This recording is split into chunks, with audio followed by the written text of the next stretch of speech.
नमस्कार व्यूअर्स, मैं हूं अमीश देवगन और आप देख रहे हैं देश का सबसे लोकप्रिय कार्यक्रम आर पार। क्या वाकई शराब घोटाले के दाग इतने गहरे हैं कि एक एक करके आम आदमी पार्टी की पूरी टॉप लीडरशिप फंस चुकी है? एक मुख्यमंत्री, एक पूर्व उप मुख्यमंत्री और एक सांसद तिहाड़ जेल पहुंच चुके हैं। इतना ही नहीं, दो और मंत्रियों पर खतरा मंडरा रहा है, क्योंकि खुद अरविंद केजरीवाल ने ही ईडी से कहा है कि शराब घोटाले के अहम आरोपी विजय नायर के बारे में मुझसे बात मत करिए, मुझसे मत पूछिए, क्योंकि वो तो आतिशी, मारलेना और सौरभ भारद्वाज को रिपोर्ट करता था। यह सवाल जब दिल्ली सरकार की मंत्री आतिशी से पूछा गया तो उन्होंने चुप्पी साध ली। हालांकि केजरीवाल के नाम पर पूरा विपक्ष रामलीला मैदान में लामबंद हुआ, एकजुट दिखा। लेकिन यह भी विडंबना है व्यूअर्स कि करीब 11 साल पहले इसी रामलीला मैदान में अरविंद केजरीवाल ने उन तमाम नेताओं को भ्रष्टाचारी होने का सर्टिफिकेट दे डाला था। तो आज केजरीवाल के समर्थन में खड़े हैं। तो आज इसी मुद्दे पर होगी देश की सबसे बड़ी पॉलिटिकल बहस। केजरीवाल अंदर, अगला किसका है नंबर? आज का आर पार इसी पर।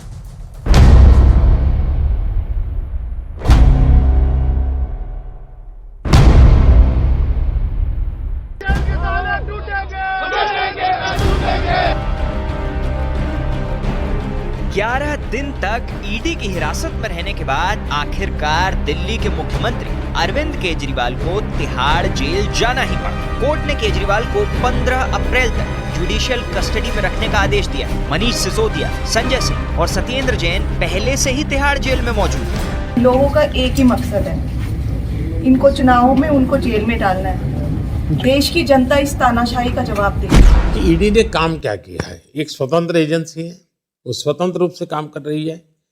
न उसे हम रोकते हैं, न उसे हम भेजते हैं। अगर आपके 400 पार हो रहे थे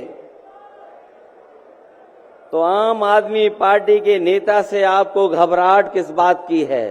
जिस हिसाब से हेमंत सोरेन जी को और अरविंद केजरीवाल को गिरफ्तार करने का काम इन बीजेपी के लोगों ने किया है, तो उनको हम बता दें कि इनके गीदड़ भपकी से हम लोग डरने वाले नहीं हैं। लेकिन आज एक बहुत बड़ी घटना हुई है, क्योंकि तिहाड़ जाने से पहले केजरीवाल ने ईडी के सामने अपने दो बड़े मंत्रियों का नाम लिया। ईडी ने दावा किया कि शराब घोटाले के आरोपी विजय नायर के बारे में पूछे जाने पर केजरीवाल ने कहा कि विजय नायर मुझे नहीं बल्कि आतिशी और सौरभ भारद्वाज को रिपोर्ट करता था। ये तो समझना बड़ा मुश्किल हो रहा है भाई। लगता है सबने मिल बांट कर है पी और पिलाई। केजरीवाल जी कह रहे हूं, बैठा हूं दिल में इतने राज छुपाए, जरा सा होंठ हिले तो जाने कितनों का दिल डगमगाए। यानी पहली बार इस मामले में आतिशी और सौरभ भारद्वाज का नाम सामने आया है। हालांकि आतिशी से जब इस बारे में पूछा गया तो वो बिना कुछ बोले चुपचाप निकल गई। मैम, आपका नाम आया है, आप कुछ कहना चाहेंगे? मैम, पहली बार आप कोर्ट में थी, उन्होंने कहा कि सीएम साहब ने कहा है कि विजय नायर आपको रिपोर्ट करते थे। हालांकि इन सब के बीच केजरीवाल जेल से ही सरकार चलाने पर अड़े हैं। सरकार अब जेल के अंदर है, तो या तो वहाँ पे मीटिंग करने के लिए कोरम बन गया। कितने, 4-5 कितने अंदर? तीन है, नहीं 3 मंत्री और केजरीवाल। ये छुटपटाहट है ना कुर्सी की। कोई व्यक्ति ये बोले मैं जेल से सरकारें चलती हैं, जेल से तो अपराधी गिरोह चलाने की कल्पना करते हैं।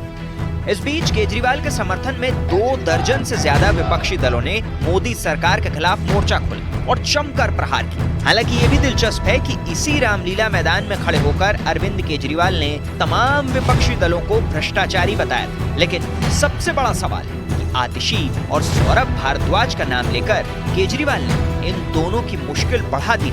आज इसी पर होगी देश की सबसे बड़ी बहस। केजरीवाल अंदर है और अगला किसका नंबर है? लेकिन केजरीवाल की तिहाड़ यात्रा के साइड इफेक्ट्स का विश्लेषण, आम आदमी पार्टी पर असर, पार्टी पर नेतृत्व का भारी संकट मंडरा रहा है। आतिशी सिंह मरलेना, सौरभ भारद्वाज की मुश्किल बढ़ी, नेताओं में अविश्वास इससे बढ़ सकता है। दिग्गज नेताओं का पार्टी छोड़ना शुरू हो गया है। एक ही सांसद थे आम आदमी पार्टी के, सुशील कुमार रिंकू, उन्होंने पार्टी को पंजाब में छोड़ दिया है। चुनाव पर इंपैक्ट, इसका चुनाव पर क्या असर है? कैंपेन के लिए पार्टी के पास कोई बड़ा चेहरा नहीं है, कार्यकर्ताओं का मार्गदर्शन नहीं मिलेगा, मनोबल टूटेगा। यानी आपका नेता अंदर है, आपकी टॉप लीडरशिप अंदर है, तो वर्कर्स में, कार्यकर्ताओं में खराब मैसेज जाता है। गठबंधन पर इसका इंपैक्ट क्या है, असर क्या है?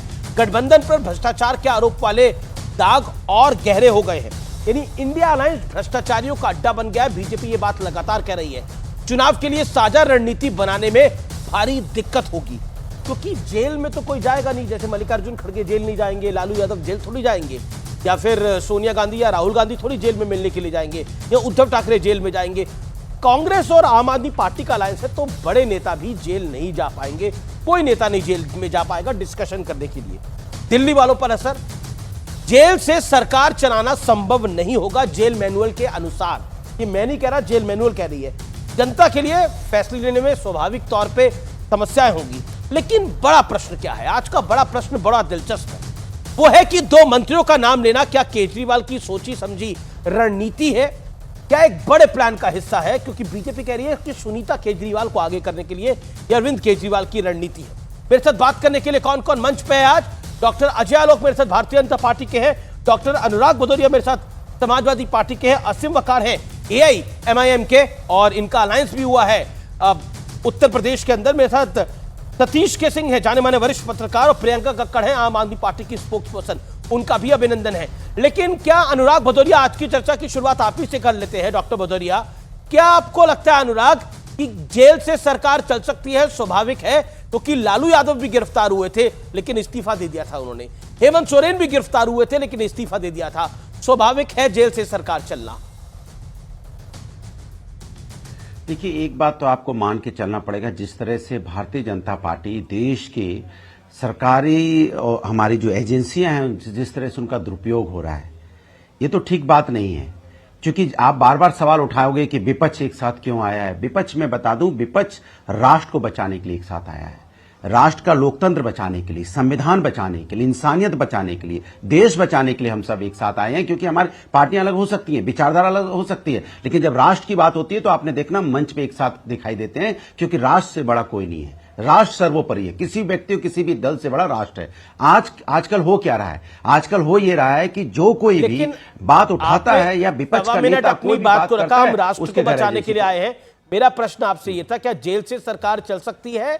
इस पर आपके विचार क्या है? मैं आपको फिर 30 सेकंड देता हूं। संविधान में देखिए, संविधान में अगर प्रावधान है, संविधान अगर कहता है तो चलेगी।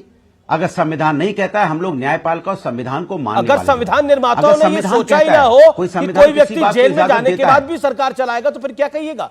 संविधान में तो लिखा नहीं कि अपने बड़ों का आदर भी करना है। हिंदुस्तान का सब करते हैं। हिंदुस्तान का संविधान इतना कमजोर नहीं है।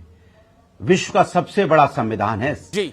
अब ये संविधान ऐसा है जिसका पूरा राष्ट्र सम्मान करता है, इसीलिए पूरे विश्व में हमारा सम्मान जी। अगर संविधान और न्याय संगत होगा तो होगा, सीधी सी बात है जी। अगर संविधान doctor Ajay Alok, you made your point. It's been more than 2 minutes. Doctor Ajay Alok, संविधान में है नहीं तो केजरीवाल तो रहेंगे, लेकिन आप तो चाहते हैं केजरीवाल हट जाए। और आज सुनीता केजरीवाल ने भी बोला, भदौरिया, अरविंद केजरीवाल ने भी बोला कि जो मोदी जी कर रहे हैं वो अच्छा नहीं कर रहे। अमीश, अनुराग मेरे अच्छे मित्र हैं। इतनी मासूमियत से इतनी बात बोल रहे थे, बड़ी मासूमियत से मैं भी एक बात उनको कहूंगा, चल झूठे। इतनी सफाई से झूठ बोल रहे हैं। अरे भैया, साफ साफ दिख रहा है यहाँ पे। कोर्ट ने बिल्कुल तथ्यों के आधार पर आगे बढ़ा दी, जुडिशियल कस्टडी कर दी, और अभी तक छेले घंटी बजा रहे थे, और गुरु घंटाल ने आज घंटा बजा दिया अपने ही छेलों का। 2 आदमियों का नाम ले लिया, उनके सिर पे तलवार लटका दी, आतिशी की और सौरभ भारद्वाज की, कि मैं क्यों अकेला जाऊंगा, मुझे कंपनी के लिए और लोग चाहिए। 3 कंपनी काफी नहीं है, संजय सिंह और क्या नाम है, सत्येंद्र जैन और मनीष सिसोदिया, मुझे 2 और चाहिए। हाँ, वही 2 और की घंटा बजा दिया गुरु घंटाल ने, और उसके बाद बैठ के यहाँ संविधान की दुहाई दे रहे हैं। अद्भुत है भाई, वर्ल्ड रिकॉर्ड बनेगा, ये वर्ल्ड रिकॉर्ड बनेगा। जयललिता को 24 घंटे लगे थे मुख्यमंत्री बनने का, गिरफ्तार होने के बाद अपना सक्सेसर चुनने में।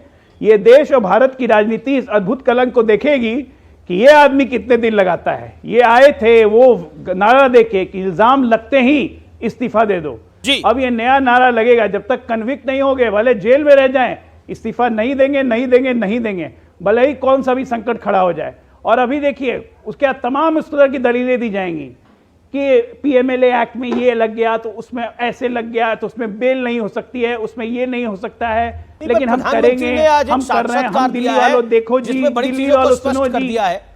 प्रधानमंत्री ने आज एक इंटरव्यू दिया है, इसमें उन्होंने बहुत चीजों को स्पष्ट कर दिया है कि पीएमएलए क्या है, हमने ईडी के साथ क्या किया और पहले उन्होंने क्या किया था, काफी चीजें प्रधानमंत्री ने बोली है। लेकिन प्रियंका कक्कड़, आपसे मेरा सवाल है, आतिशी सिंह और सौरभ भारद्वाज जी का नाम लेने के मायने क्या है? क्या आपको लगता है कि ये जो घटनाक्रम है ये एक प्लानिंग है आम आदमी पार्टी की? सभी को नमस्ते अमीश जी। ये प्लानिंग है भाजपा की, जो लगातार ये कोशिश कर रही है कि किसी भी तरह आम आदमी पार्टी टूट जाए, अरविंद केजरीवाल जी चुनाव से बाहर रहे। ये प्लानिंग है भाजपा की टू इंश्योर कि आज ईडी ने कोर्ट में कहा है, ईडी ने इस बात को कोर्ट में कहा है प्रियंका जी। ये पहली बार नहीं कहा, ये बयान 2022 का है। आज उठाने का यही है क्योंकि उनको सेकंड लाइन ऑफ लीडरशिप पे अटैक करना है। अब उनको किसी भी तरीके सबको जेल में डालना है, पीएमएलए जैसी संगीन धाराएं लगाकर, जो ईडी 2 साल में कुछ एविडेंस प्रोड्यूस नहीं कर पाई इस केस में। बस संगीन धाराएं लगा दो पीएमएलए की, क्योंकि जब तक ईडी नहीं कहेगी कि उनको बेल पर आपत्ति नहीं है, तब तक बेल इस कानून के तहत हो ही नहीं सकती। तो ये है भाजपा का प्लान। लेकिन कैलाश गहलोत जो कि ईडी के सम्मन पे गए थे, उन्होंने मीडिया के सामने आके अपनी बात को रखा स्पष्ट रूप से कि विजय नायर मेरे यहाँ रह रहा था, मुझे नहीं पता था, मैं अपना बंगला यूज नहीं करता। तो विजय नायर किसके आदेश पे वहां रह रहा था? कैलाश गहलोत के बंगले पर, जो सिविल लाइंस में ही है। और अब अरविंद केजरीवाल कह रहे हैं कि मुझे रिपोर्ट नहीं करता था विजय नायर, वो रिपोर्ट करता था आतिशी और सौरभ भारद्वाज को। कैलाश गहलोत ने तो ये बात स्पष्ट रूप से बोला है ना कि मेरे बंगले में वो रहता था, मुझे भी नहीं पता था। मुझे समझ नहीं आया, एक सेकंड अमीश जी, ये बताइए 2022 में विजय नायर के एक बयान को आज सामने किया गया, जिसमें उन्होंने कहा कि वो आतिशी और सौरभ को रिपोर्ट करता था। तो इसमें मनी लॉन्ड्रिंग कहाँ साबित हो रही है? मनी तो आज तक मिला नहीं, लॉन्ड्रिंग तो दूर की बात है। कैसे साबित होती है इसमें मनी लॉन्ड्रिंग? इनके जो बयान हैं, जिन बयानों के आधार पर मुख्यमंत्री अरविंद केजरीवाल जी को जेल में रखा गया है, उनमें जिन्होंने वो बयान दिए थे, एक सेकेंड, जिन्होंने वो बयान दिए थे, एक तो उनमें से टीडीपी का कैंडिडेट बन गया आंध्र प्रदेश में, और दूसरे ने 60 करोड़ रुपए भाजपा को दिए और बाद में उसकी बेल हो गई। ये तो इनके बयानों की ईडी कह रही है कि ये अरविंद केजरीवाल ने कहा है, ईडी कह रही है कि अरविंद केजरीवाल ने कहा है कि मुझे रिपोर्ट नहीं करते थे ईडी, विजय नायर रिपोर्ट करते थे आतिशी और सौरभ भारद्वाज को। तो स्वाभाविक रूप से आपके वकील ने वहां इसका विरोध भी नहीं करा जा रही है। अगर आपके वकील ने इसका विरोध करा तो सार्वजनिक करिए। ये उनका बयान है, उन्होंने ये बयान दिया है। आज भी देखिए, बहुत जरूरी है कि हम चर्चा करें कि हमारी एजेंसीज को इतना कैसे इन्होंने मैनिपुलेट और कैसे मैनेज किया हुआ है कि इनकी एजेंसीज एक्सटॉर्शन रैकेट बन चुका है।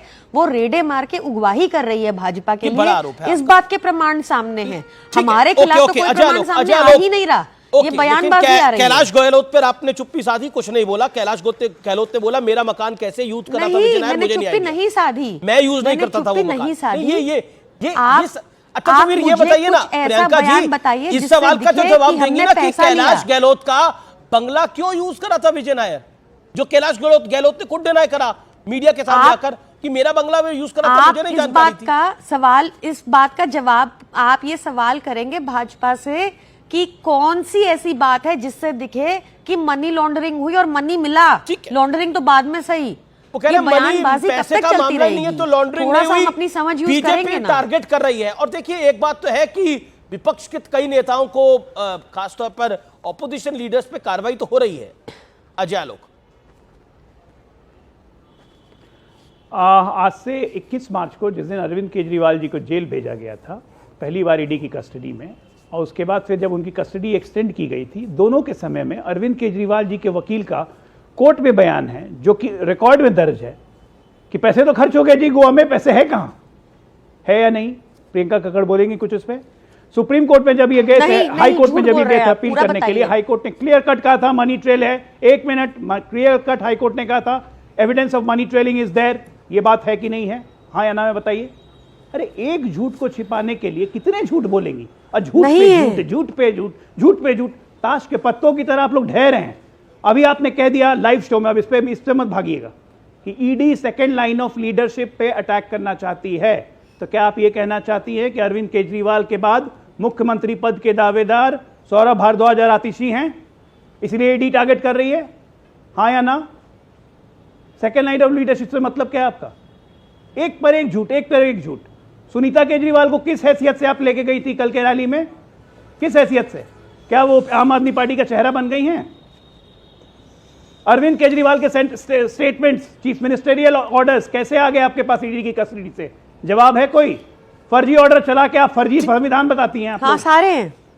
किसी चीज का आपके पास जवाब नहीं है। एक के बाद एक पे आप फंसते जा रही हैं। एक झूठ को छुपाने के लिए 100 झूठ, और आप अपने आप को बेनकाब करती है। मैडम, ये सुनीता केजरीवाल को लेकर बीजेपी बहुत बोल रही है, और विडंबना देखिए, 11 साल पहले अरविंद केजरीवाल जिन नेताओं को बोल रहे थे कि इनका नाम, अगर आपका नाम भी आए तो आपको जेल जाना चाहिए, आपको इस्तीफा देना चाहिए, आज वही लोग कह रहे हैं कि अरविंद केजरीवाल जेल क्यों गए हैं। वही लालू यादव, वही गांधी परिवार जिन पे अरविंद केजरीवाल आरोप लगाते थे, वही शरद राव पवार।